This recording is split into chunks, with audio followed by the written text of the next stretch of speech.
Frequency Podcast Network. Stories that matter, podcasts that resonate. He's in the building!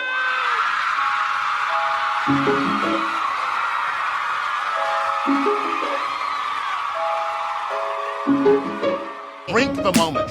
Drink it. I said, empty your mind. Coquettish and coy. Ow. Ow. What? And there's people that are dying. The wickedly talented. More than great. It was historic. Crack is World. Oh, good for you. I have to apologize. One of the hottest. Hello, and welcome back to The Reheat, a podcast that re-examines the spiciest celebrity news and scandals of yesteryear and asks, how would we react to the same events if they'd transpired today? I'm your co-host, Sarah Sahagian. And I'm your other co-host, Sadaf Hassan. And today, well, we're getting real topical and digging into a celeb who has resurfaced this fall with a very big bang. I love to see it. I'm talking about English singer and actress Lily Allen, who is one of quite a few British music acts, I feel like, that got popular just about everywhere in the OOs. She was also known for speaking up a whole lot and sometimes, honestly, putting her foot in it, but also calling out people who really needed it. Today, she's not only a singer, but an actress and a mom who is outspokenly sober and just released an incredibly buzzy and very good album called West End Girl, which is a brutal reckoning with fame, love, loss, and legacy. It's big, it's heavy. And yes, I'm talking about David Harbour, who she throws to the wolves, and God bless. Now, before we dig in, Sarah, I know you're a fan. Tell me everything. How do you feel about Lily? Oh my God, I heard Lily Allen a little bit before people in North America discovered her because I was on a trip to the UK and I was listening to the radio, and this was the highlight of the trip. It was a great trip, but that was definitely the highlight. I heard Smile. That was the first I'd ever heard of Lily Allen. And I was immediately intrigued. I thought she had such a great sense of humor. She was so cheeky. She was really talented.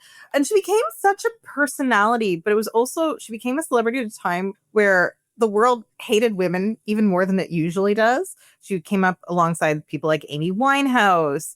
I just remember Perez Hilton being so mean to that poor young woman. What about you? Oh my God, I remember that too. God, the Perez era is haunting still. I think very similar because I remember hearing Smile. I don't know. I think I saw the video first, which is pretty wild. That would never happen now. Honestly, I can still hear it now. I love that song and I loved her first album so much. I love the second one too, but that first one really hit me hard. And I was in high school at the time and it just really clicked with me. And I liked how she's kind of a bitch, which I loved. But I love that we're on the same page here because I know she had some problematic moments. Not everybody was a fan, but we're going to get into it. Yep. Okay, let's jump in. So Lily was born in 1985 in Hammersmith, London, to actor and comedian Keith Allen and movie producer mom Alison Owen. She has 3 siblings, including Game of Thrones actor Alfie Allen, who, if you don't already know, she trashes pretty hilariously for being lazy on her song Alfie. It's worth a listen. It's cute. It's not cruel. Now, they all lived in public housing, working hard to make ends meet. Her dad, however, left the family when she was only 4 years old.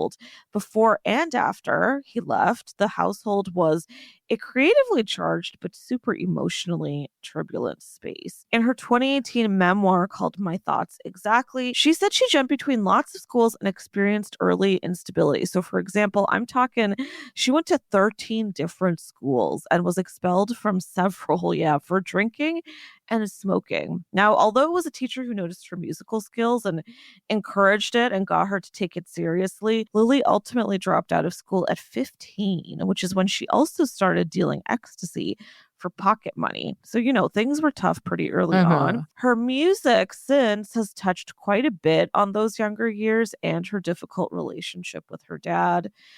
Now, her music career kicked into gear around 2005 when, like so many artists of that era, Sarah, you'll remember well, began posting demos on MySpace. That's how she became a thing. She built up a pretty big hive of online fans, and that led to a record deal. But the record company was busy working with bigger artists, like Coldplay, so pretty big. So she kept kind of doing her own promo online, and that led to a pretty good chunk of success. And then the label was like, okay, we hear you, we see you. They gave her more creative control. she decided to hire producers like Mark Ronson and Greg Kirsten, and they let her run with her own lyrics, which is pretty cool. Like she was smart early on to hire those two. She knew who she would work well with and who was really good at the time. Now, a year later, in 2006, her debut commercial single, Smile, dropped and it went to #1 in the UK and became one of those songs we all remember so well. Her first album, All Right Still, came out later that year, peaking at #2 in the UK, and it sold millions worldwide. The year after, she played Glastonbury, so she was a hit. She became a thing pretty quickly with that first album. But the fame and the excess clearly weren't a smooth road for Lily. At the time, she was dating the Chemical Brothers' Ed Simons, and in the fall of 2007, she became pregnant with her first child. But in January 2008, she announced, sadly, she'd had a miscarriage. Now, in her memoir, she revealed it actually wasn't a miscarriage. She'd had an abortion. But, and this breaks my heart, she was afraid of the press and the public criticizing her and judging her, which is awful, but also true. They certainly would have if she'd admitted she'd had an abortion. Soon after this, she and Ed broke up, and she spent 3 weeks in a psychiatric clinic for depression. This led to a very difficult year. It didn't stop there, so she canceled a scheduled appearance at the 2008 Isle of Wight Festival, which is a pretty big gig. She told the festival promoter the reason she was canceling was that her album was behind schedule. He did not believe her for a second, but he decided to take pity on her and not sue her. Still, it got her in the tabloids, and then again at the Cannes Film Festival that year, she was all over every magazine when photos of her drunk and topless were released. Then came the Glamour Awards, again that same year, where she was criticized for being super intoxicated on the red carpet and on stage. She even got into like a weird sort of argument with Elton John on stage.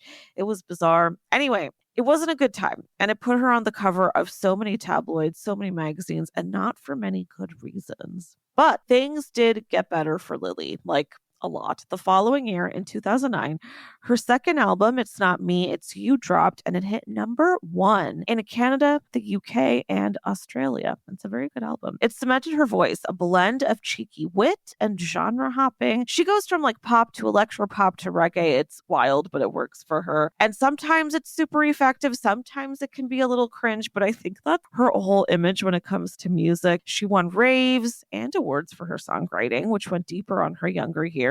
All in all, she was hardly the perfect pop star, I'd say. She was brass, she was sarcastic, foul-mouthed, clearly troubled. Sarah, let me ask you, was this an era, do you think, when that kind of is exactly what defined our female pop stars? Because I think of Amy Winehouse and even Avril Lavigne later on, like at the midpoint of her career. That's what they were like, right? Yeah, and it was the time when Britney Spears had made her comeback, but everyone was kind of delighting the fact that she was messier than she was when she was a teen. I mean, I think that there was this kind of car crash element to our celebrities. Lindsay Lohan was also, I mean, I know she wasn't really a musician, but she was in the world of film and also was similarly messy. Misha Barton on TV. Like every medium had its version or versions of this type of celebrity. This young woman who was born in the mid 80s or earlier mid 80s who was struggling, and everyone seemed to delight in it, right? So nothing that Lily Allen's doing comes off as vicious. It comes off as just sad because she's struggling, right? The fact that she had to have an abortion after announcing a pregnancy suggests something went really wrong in that relationship, and I don't exactly know what it is. So having a baby that you think you're going to have and then having an abortion, that would probably psychologically mess you up, even if you're glad you got to have the abortion. And then having to lie and say you had a miscarriage, I feel like is really going to upset you, especially for a young person. She had a tumultuous childhood. There's so many things going wrong, just like there were for Lindsay Lohan. And these are both two women, Lindsay Lohan and Lily Allen, who once they were in their 30s and their brains were fully developed, their lives were fine. They got their acts together. But everyone seemed to really delight in them being messy. No one was rooting for them. Everyone was rooting against them. It was such a sad time in our culture where we took these young women who were barely adults, like barely, like legally, yes, brains still developing though. And just everyone seemed to be rooting for them to die, really, like because no one seemed to want to help them. Yeah, it's pretty wild. And we've talked about it in so many previous episodes. And obviously, we've said before, women had the sharper view, didn't they? Like you said, it was almost like everyone wanted them to die, which sounds so harsh, but I think it's true. And Amy did, like, of these examples. And Amy and Lily often ran in the same circles. They both worked with Mark Ronson. Like, it's not a crazy comparison to make. Lily very similarly suffered from addictions that Amy did. It's kind of incredible that she's come out the other end and so smoothly. Today, we're going to go through the trajectory, but yeah, I'm with you. It's really devastating. I'm going to share with you some of the tougher moments, Sarah. There's more to come. Now, after that second album, Lily decided not to renew her contract in favor of pressing pause on music, despite her success, which is kind of powerful. Okay, Lily. She wanted to start a family, and unlike her parents, she wanted to prioritize any children she might have, which I love. Now, during this break, she got married to businessman Sam Cooper, so he's out of the business, or out of the limelight, let's put it that way. Her first pregnancy ended in a stillbirth tragically and led her to experience PTSD. Now, soon after, she had daughter Ethel, and then 2 years later, she had another daughter, Marnie, which also led to a bout of postnatal depression. So continuing to have some really difficult times. During this period, she revealed on Instagram that she also, and sit down because I'm going to hit you with a bunch of stuff right now. She'd paid for female escorts, which of course the press had a field day with, painting her as a cheater, a whore. She did say she didn't consider it cheating because these flings were with women, and okay, sure, Lily. She also, as revealed in her memoir, at this time had a brief affair with Liam Gallagher while he was still married to wife Nicole Appleton. Okay. All right. Who would have thought? I actually didn't realize she'd confirmed this until I started researching this episode, but wow. Now, in 2015, she revealed all of these indiscretions to her husband, Sam. Sadly, it did lead to their breakup and eventual divorce. And, fair enough. Fair enough. It's a lot. It is a lot. It's a lot. It's a lot. And honestly, in my opinion, Sarah, I felt like at this point, and maybe earlier on, it sounded like a lot of self-sabotage. Yes. She talks about the fact that she was going through so much and that's why she ended up doing these things. But I feel like there's other elements at play, which maybe we'll never know. But I don't know. When you're doing so damn well and you start following this path and you also share it with the public. Yeah. And then you come clean to your husband. I mean, I think that is a situation where you are self-sabotaging because obviously this is not going to work out, right? I mean, it's the scale of the cheating, right? That's what's hard to forgive. Also, like hiring escorts without your partner knowing it blends physical infidelity with financial infidelity, right? Because I mean, that's her family's money. So there's just a lot of different stuff at play here. And I feel like I understand why he was like, I just can't make it work now. So by confessing to him, that was maybe she wanted to leave him. I don't know. Or maybe she just was self-sabotaging because she figured he was too good for her and too stable and would leave at some point. At whatever it was, I think she knew she was going to end the marriage by confessing, right? Because when you have that level of betrayal and you confess it, I mean, unless you were with somebody who has problems with being a total martyr, and in which case I don't think you want to be married to them, they're probably going to leave.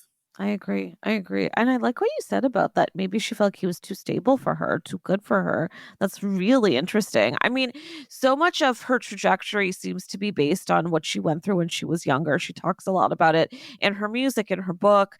And I feel like that's interesting because she was trying so hard not to follow her parents' path. And then I'm not saying she did follow it, but she certainly had some problems that made it tough. So, Sarah, you could be right. You could be right. We're armchairing here, but I don't know. Sounds about right. Now, in a 2023 People magazine interview, she said, quote, from 18 to about 2018 just feels like a bit of a haze because I was literally just off my face the whole time. So in total, she's admitted to having addictions with alcohol, Class A drugs, Adderall, and fame. She said she felt like fame itself has been an addiction, which I think is really self-aware and interesting to hear her say. We also knew, obviously, that she dabbled when she was as young as a teen, which obviously has a big impact. Yeah. And if we add in the various mental health crises that she has talked about, including bipolar disorder and ADHD, she had a lot on her plate. Yeah. And it seems like she was never really getting proper, lasting help. Maybe she did here and there. She doesn't talk about it much in the book, but whatever was going on, I don't gather that it was stuck or that there was an instance where she was going to like a rehab or a therapist and it was for a considerable amount of time and consistent. It's what we always say. I feel like celebs of this nature should be getting some help, and I don't know that she was. Now, throughout this period, she was also struggling with her body image, especially as a pop star on magazine covers. And she said she, quote, used to sleep for days so she wouldn't have to eat. In 2014, for a time, she also became addicted to Adderall, as I mentioned, to help lose weight before she was going to go on tour with Miley Cyrus. And she was quite thin around that time. Now, the pressure and constant criticism were too much, she said, but she also lashed out herself, which is interesting. So over the years, she took quite a lot of digs at quite a lot of people. I'm going to share just some of them. There's Bob Geldof, of all people. That's just funny, though. It is. They had a little bit of a war of words in the press, which is hilarious. Also, Katy Perry, also Kylie Minogue, also Amy Winehouse, which breaks my heart. I gotta say, no one deserves a dig less than Kylie, though. Like, that woman is a harmless angel. Yeah, I mean, this was just a period where she would just talk smack about anyone, right? I remember all those headlines. She was pretty vicious to Amy Winehouse. But Kylie, that's just funny. Like, if you're Kylie Minogue, you just have to laugh that off, right? That's just hilarious. I think so, too. Now, Lily later told Enemy that making fun of other stars was due to her own lack of confidence. She said, quote, I felt like, oh, God, I'm short, fat, ugly, and I hate all these people who flaunt their beauty. Again, very honest and certainly very relatable. Sarah, I've just shared so much that Lily was going through at the time, and she was doing it all publicly. She's also very young, and I don't know. Can we extend her more empathy than we have in the past? Should we? Because of all that she was going through? Yeah, absolutely. I mean, here's the thing. I'm not surprised she was comparing herself to people because people were comparing her to other people. Look at the tabloids, right? How they can pair you to other people, how they talk about your weight gain or weight loss or how badly you're dressed and how you could do it better. Yes, Perez graffitiing pictures of her, which she did with all celebrities, such weird stuff. I feel like when you are subjected to that much unkindness, you just feel like, why can't I be unkind to other people? She's also really young. She had substance problems. I think we can extend her a lot of grace. I think I have a lot of empathy towards her. I mean, I really wish she and Amy Winehouse could have maybe been friends because they were going through a lot of the same stuff, actually. They were both victims of a really unkind pop culture. But of course, a society that hates women is going to make women hate each other. That's how I feel. Well said. This is really just what she was socialized to do. Listen, I still love a lot of her music, and maybe that colors things for me and makes me biased and makes me want to see the good in her. But yeah, she was very young. She'd been through a lot, and fame can be traumatic, especially the way women had to be famous in this era, right? I mean, there is a reason why anybody who became famous in this era, very few of them are okay, right? Very few of them. I would have said Kristen Bell was okay until this week, and now she's not okay.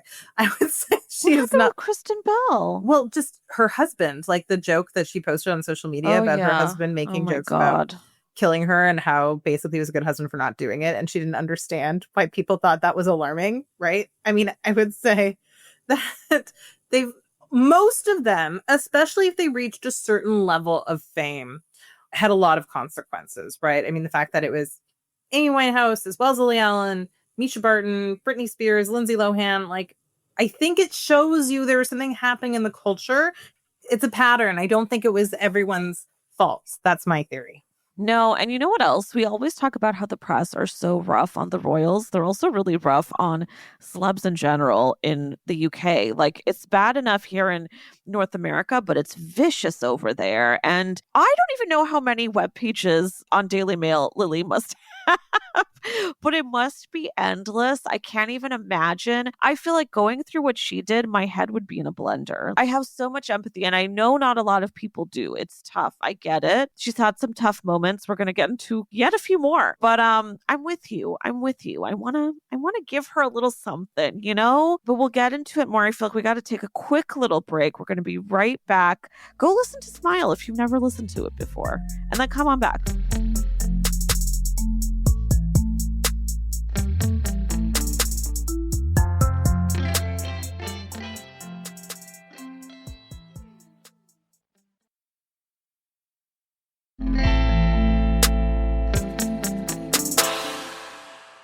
So after this 5-year hiatus, a big hiatus, Lily returned in 2014 with Sheezus, an album that fused satire with pop and a lot of other things. The title was a nod to Kanye West's Yeezus before he got himself into his own boiling water, just for the record. It also signaled her self-aware embrace of fame, her place in a changing pop music landscape. She's just getting increasingly self-aware. Basically, as her music goes on, the record tackled celeb culture, sexism, body image. Again, it had her trademark wit, but critics were divided. Some praised its sharp humor, but others found it kind of uneven. And Sarah, I didn't love it either. Did you? No, I mean, I don't think it's her best work, but here's the thing. I mean, I do think that even when it's not her best work, you can still see the DNA of how talented she is and what her potential is. Yeah. I agree. It did feel a bit contrived. It wasn't very Lily, but I agree with you, Sarah. That's a good way to describe it. It was also full of cultural appropriation, unfortunately. Yes. Which she did since apologize for. Mm-hmm. Now, during this time, while she was on tour, Zoe Kravitz's band Lola Wolf opened for her. And the two went on a night out, during which Lily kissed Zoe without her consent. In her memoir, Lily implied it was very consensual, but Zoe has since pointedly and rightfully called it out and said it felt way more like an attack. She said this on Watch What Happens Live, and I want to share this clip specifically because it's resurfaced recently, literally a few days ago. And it's interesting because this clip and this moment alone has made people kind of fully reverse their thoughts on Lily with her new album, which I think is fascinating. Definitely a rough moment, definitely not great, and just a part of this entire train wreck era for Lily, I would say. And again, a reminder that you can be self-aware about certain things and totally miss the ball on others. We're not excusing it. Now, 4 years after that album, she dropped another one called No Shame. This one seemed to be a creative and emotional reset, I'd say, and it saw her wanting to get more personal, have even more creative control. It was stripped of irony, leaned into full-on confessional storytelling about a lot of things: divorce, motherhood, infidelity, recovery. There was a lot of electronic on it, dance hall. It earned her Mercury Prize and Ivor Novello nominations, which is pretty big. That last one's for songwriting, which is what she really appreciated. I think this album and this whole trajectory really just showed how she's able to evolve, and she has, into someone more mature and more self-realized, I think. Now, here again, Lily took a second hiatus. She had been dating Stranger Things actor David Harbour since 2019, which is also when she began her sobriety journey. So, you know, things started to take a positive turn. The pair got married in 2020 in Vegas by an Elvis impersonator, which is exactly how I would do it. I remember the photos from this, and they were so good, so good. The pair moved to New York with her daughters, and they put together a wildly gorgeous and eclectic home in Brooklyn, which was notably cataloged in Architectural Digest. Sarah and I love it. We love it. Great house. Lily Allen has amazing taste. Like, this is one thing I think is indisputable. This woman is very chic, and I would definitely, she should start a lifestyle brand. Like, of all the celebrities to start one, that's the celebrity I want. I would buy all the stuff from Lily Allen. I know. Actually, you know, this is a good side note. Like, I've always just loved her style. And again, I know not a lot of people will agree with me, but I've always been a fan. And I'm with you, Sarah. And we will link to that home tour in our show notes. Chef's Kiss. Must see. Chef's Kiss. Now, the pair seemed to be deeply in love. We were obsessed with these two. I loved them. I thought they were such an odd couple, but also seemed to just work so perfectly, because he also had like a very biting wit. It just seemed really lovely. This this American, this English woman. Anyway, during this break, she also decided to give acting a shot. She'd wanted to flex this creative muscle for some time. Since she was taking a break for music, it felt right. So in 2021, she took on the lead role in the highly successful West End production of 222, A Ghost Story, and it earned her an Olivier nomination for Best Actress, which is huge. That's like the UK's version of the Tonys. That's big for her. She won rave reviews. It was a lot like her start, I feel like, in music, all over again. She also took on a role in Martin McDonagh's play The Pillowman, and she was in the classic Hedda just this past year, very recently. She also took on a few television roles here and there. Ultimately, it's clear she's found a new avenue that works for her, which is so great. And also, she probably found it when she needed it most, I feel like. And yet again, elevated her to this whole new rise. Now, Sarah, before we get into their breakup, I know you also loved these two together.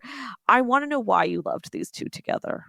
You know what? Here's the thing. I did love them together because they seemed cute, but it has made me more aware of this pattern we as a society have where we always pick aspirational couples who seem cute. I mean, it really reminds me, I think, basically they filled the void for Chris Pratt and Anna Faris, right? Where you had a guy who seemed goofy and a woman who seemed quite elegant, but they seemed very in love. And that was, I think, a big couple for us. And then that imploded in a very weird way because it turned out he wasn't that great a guy, Chris Pratt. And obviously, I'm not saying Chris Pratt is on the level of David Harbour. No, I'm not saying that at all. Yes. I'm not saying that, Chris Pratt. But it always happens where you think the guy's really great and like this is the model husband and he loves her so much. And then he's not really doing right by her. He's not that great a partner. And we always do this. We don't even notice how quickly we replace these people because I would say that as soon as David Harbour and Lily Allen became kind of, as soon as they divorced, we started replacing them with other couples. I think the couple at the moment is Adam Brody and Leighton Meester, where you always see all those memes anytime they show up together. It's like date night for mom and dad. I'm like, what is Adam Brody doing to her behind closed doors? I hope it's not the same thing, right? So as a society, we always pick this one aspirational couple and it's, this is the wife guy, and the wife guy is so great to his wife. He just loves her. He adores her. And it's never, ever true.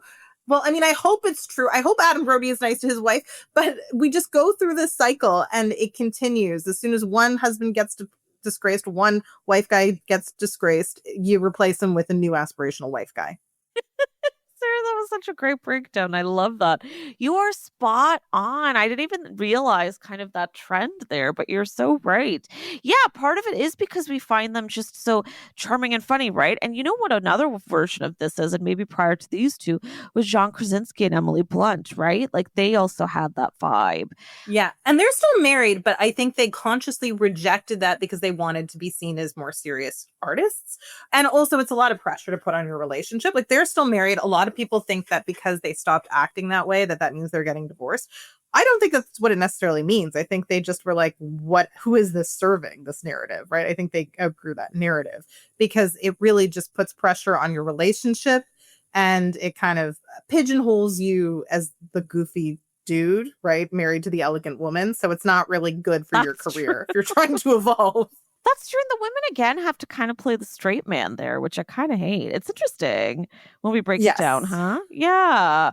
Oh, I love that. You know what? You're right. That is why I loved them. And I think, again, because I felt like they're coming from two different places, seemingly, as much as we knew about them. And they seem so different, but really, yes, they connect on their humor. God, I'm one of those people. It's true, Sarah. Yeah. Well, they always connect on their humor. That is always the story of this couple. It's always, oh, he makes her laugh, right? There are always red carpet photos of like the dude making the wife laugh, and everyone's like, oh, I wonder what he said to make her laugh. And it's like, oh, isn't he such a great husband? Sarah, oh my God, that's so good. It's literally that. It's literally that. Oh, we fell for it all because I'm about to get into the split. Okay, prepare yourselves. So we're catching up to present day. So in December 2024, rumors began to spread that Lily and David had split. Sarah and I were devastated. We texted about this. We covered it on a previous Hot Off the Press episode. Go check it out. Now, here's why there were rumors. So David was allegedly being spotted with another woman, and Lily was spotted on the dating app Raya. Now, we all grew even more panicked when on her podcast, Miss Me with best friend Makita Oliver, Lily revealed she was, quote, spiraling and decided to take a break from their hit show while insisting she hadn't relapsed, but that she was struggling with her mental health. She also appeared to have lost a ton of weight. I remember that's when we were worried too. She officially confirmed their split literally just 2 weeks ago from when you're listening to this podcast with the drop of her surprise and so good album, West End Girl. The former Lily Allen fan in me needs a minute because honestly, she'd been saying she's working on something new for 7 years, but also kept saying she wasn't quite getting it right, which I also appreciate. Like, make the thing that you're proud of and is solid. Suddenly, a couple of weeks ago, she announced she'd be dropping something in days, and here we are. West End Girl is everything Lily is. It's honest, it's hilarious, it's biting. It's a gossip lover's dream, actually, and that's because it goes real deep on David. The way I think we'd wish every celebrity or friend would go when they've been wronged, it's scorched fucking earth. So let me share some of the details with you if you haven't listened to the album. Here goes. So on the title song, she sings about a man who doubts her talent when she's been offered a lead role. Now, we know this to be true in retrospect. Thanks to an infamous bad luck letter David wrote Lily back when she got that first role in the play that got her the Olivier nomination. In it, he said, "If you get reviewed well in this play, you will get all kinds of awards and I will be miserable."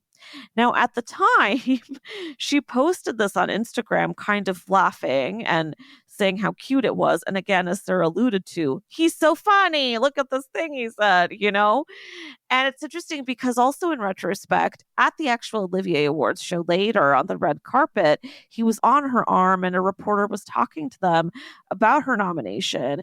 And he just kind of jumps in unwarranted, kind of joking, kind of not, saying, quote, "I've done about 100,000 plays and never been recognized." I mean, okay, to an extent, I want to just tell David Harbour, like, that's what the money is for. Like, you've got Marvel money, you've got Stranger Things money. Like, if you told me that I could choose between Olivier Award, and I would love an Olivier Award, and Marvel money, I would choose the Marvel money. Correct. I'm just saying I would. Correct.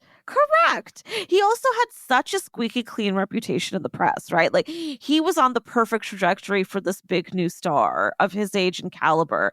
He's working with Scorsese. He's working with Steven Soderbergh. He's doing so well for himself. He was going to get an Oscar at some point. That's the thing. Like, I have no doubt, had he stayed on that trajectory, he would have gotten a Best Supporting Actor Oscar at some point. So this is just like such weird male entitlement where it's like, I can't even let my wife have a single moment where she's being celebrated because I need to be in the spotlight all the time. Like, the man was up and coming.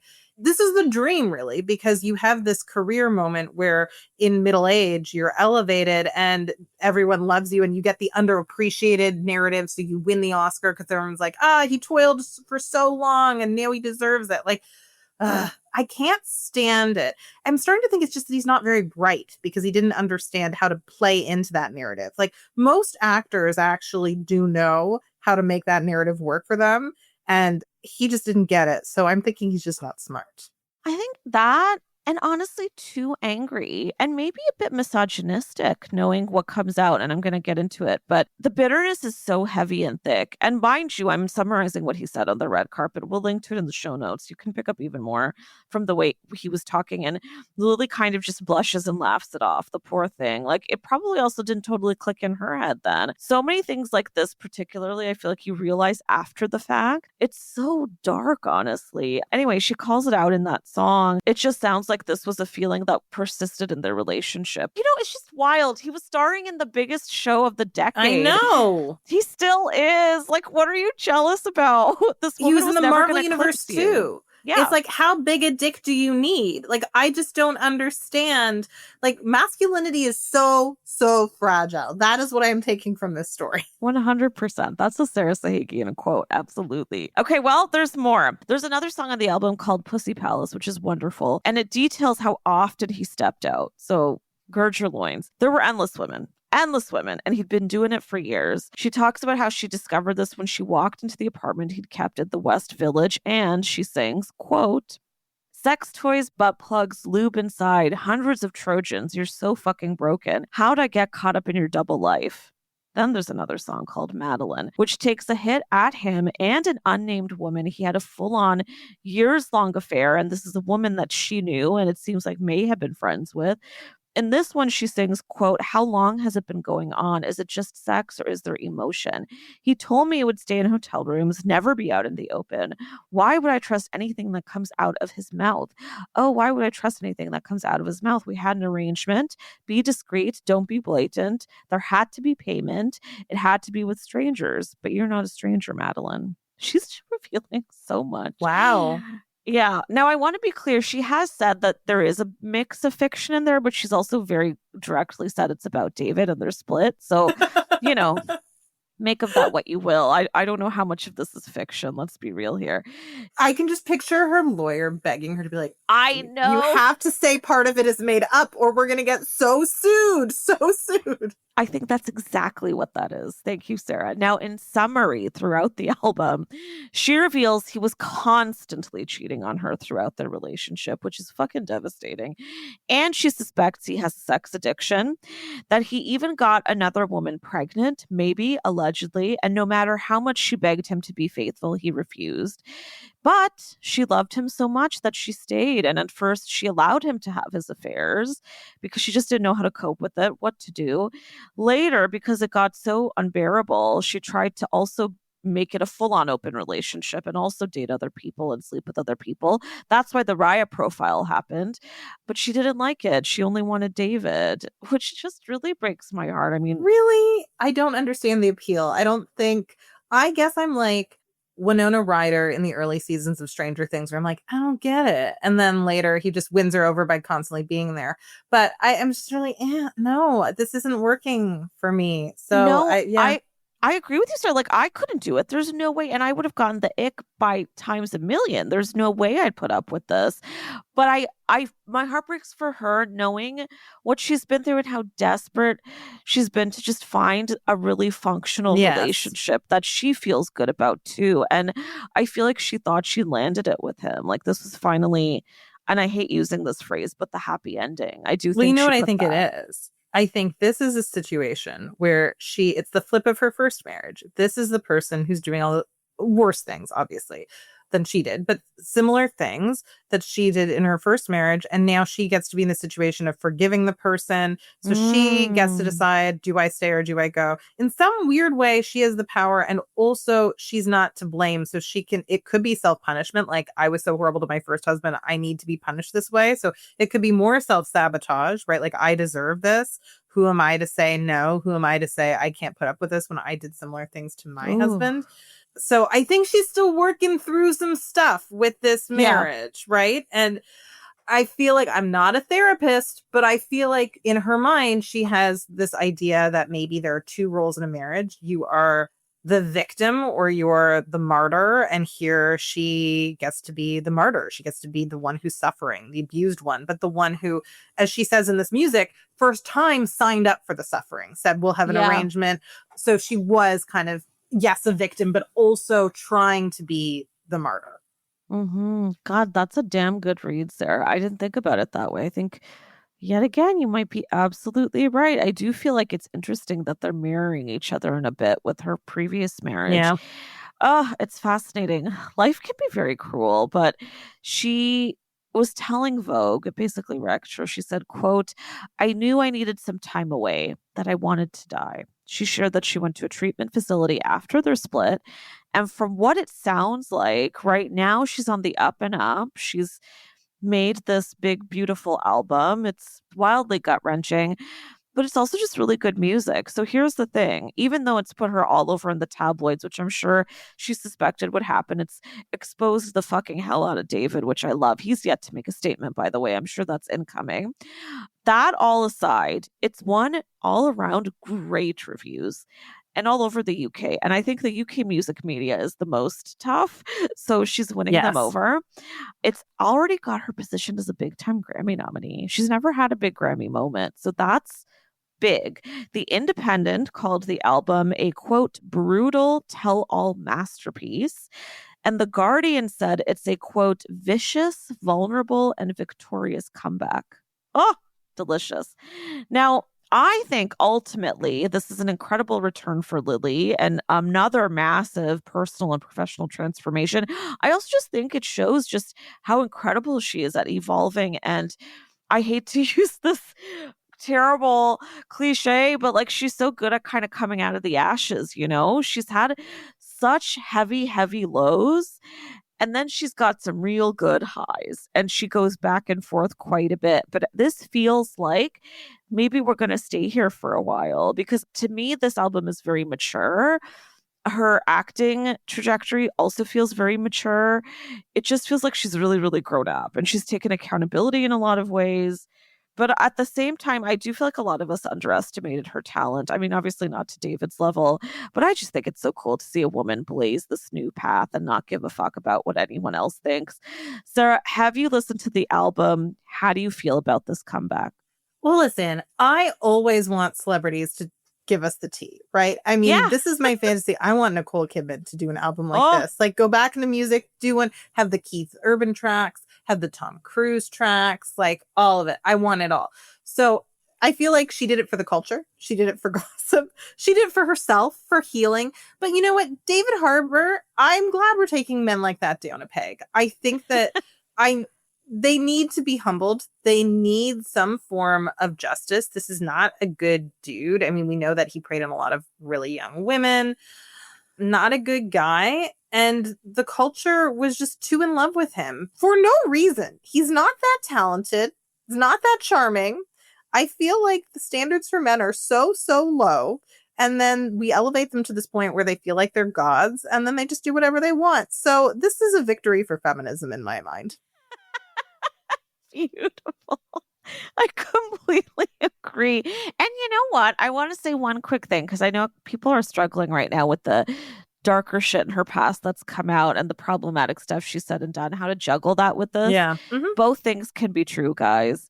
And somebody can grow up and move past that time. And I'm with Sarah. I think I will speak for myself. I like being able to give people that moment, that transformation, being able to see that they've grown past it and they're doing better. And frankly, nobody's more self-aware than this woman. I'm sure that she's going to have a moment where she talks about that too. It's inevitable that someone's about to ask her about those moments any day now.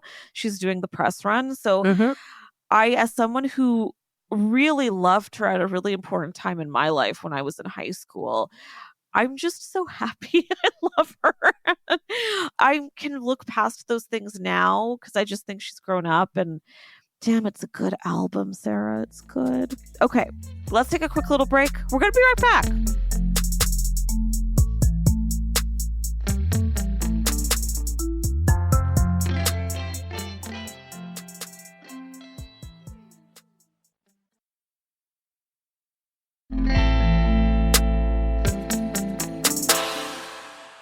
And we're back. Okay. This brings us to a final segment. We're here. We've arrived. Hindsight is 2025, where we choose the one moment that we might have handled differently if we were the subject of the story. Clearly, this is another one where there's probably a lot of moments. Sarah, what would that be for you if you could only choose one? Yeah, I think I would have made David Harbour prove he was more serious about me by making him move to London. I don't think I would have moved to New York for him. I think that it kind of starts there when you are willing to upend your life, especially when you have two daughters, right? For a man, then they get the sense that they have all the power, especially a narcissist like him. And I'm not a psychologist. I'm just calling him a narcissist because, you know, I've dated men, so I know. But again, I'm not a psychologist. I feel like that was a big mistake because then he is in his playground. He's in his home. I feel like it's easy to gaslight someone when they're not around their community. So make him prove he's serious about this blended family. It's easier for one person to move to London than for you to move to New York. So that's what I would have done differently. And maybe she would have seen, if he wouldn't do it, that he wasn't really committed and wasn't capable of an evolved relationship. So I know that sounds like a oddly specific thing to do differently, but I do think you can tell a lot by a man and whether he's serious about being a stepdad to your kids and a husband to you by whether or not he's willing to make even a small sacrifice. Because let's face it, moving from New York to London for one adult man, not a big sacrifice. They're both big cities, both big entertainment cities. I'm sure that Marvel sends him a private jet if they need him. He could have done it. I love that. And yeah, because she has 2 young daughters. And by the way, that's one of the things that gets me so bad about this. Those girls saw this man, they loved him. Yeah. They saw him as this great, great stepdad. Like they were so in love. And that was one of my favorite things about this relationship. Fuck him. Like, how are those girls gonna see all these things together and balance these images of him? I can't even imagine, but it's heartbreaking. Yeah. Okay. So for me, also, I find this very tough because there's about a million things. But I think for so much of the stuff that she struggled with, listen, it's not that she totally had it under control. She had a troubled family life. It's almost like a lot of things were working against her. So the thing that I wish is that she took it a little easier on the other women who she trashed in public and who she took aim at. Because we were around that era and for a time it felt fucking relentless. And I remember getting embarrassed like, girl, I cannot defend you anymore. I can't do this. And I understand why she did it. And I have so much empathy for that great statement she made about how she was just really hating herself. And so she was projecting, and that's so relatable. But also, you know, I think she was aware of how much of a public pedestal she had, and she really wielded it like a weapon sometimes. My God. And I think it's unfortunately tainted her reputation a bit still to this day. But, you know, she's known for being a bit of a bitch. Like, that's part of her whole thing. Part of the image. It's part of the image. Sarah, any last thoughts on Lily Allen? No, I want the best for her. I hope she continues to evolve. I wish her daughters the best.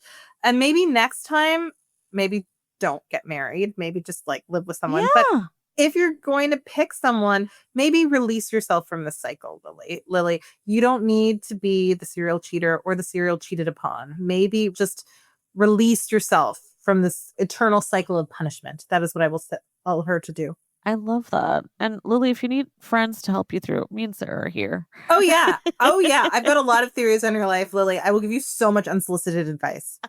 I'm sure you'd love that, Lily. Now, this brings us to the end of this episode. As always, thank you to all of you who are listening. We love you so much. You can listen to more of The Reheat for free on the Seeker app. You can also find the show on the Frequency Podcast Network or wherever you get your podcasts. If you want to hear more from me, you can find me at _Staffson. So where can our listeners find you? Listeners can find me on Instagram at Sahagian Sarah. And if you liked this podcast, please rate, review, and subscribe so other listeners can find us too. And if you would like us to keep growing, we would really appreciate for you to support us on Patreon at patreon.com/thereheat. We've got some good in store for you. We're adding patrons, and it's really enabling us to do better work for you. So if you like the show, that is one really good way to ensure that we can just do our best work.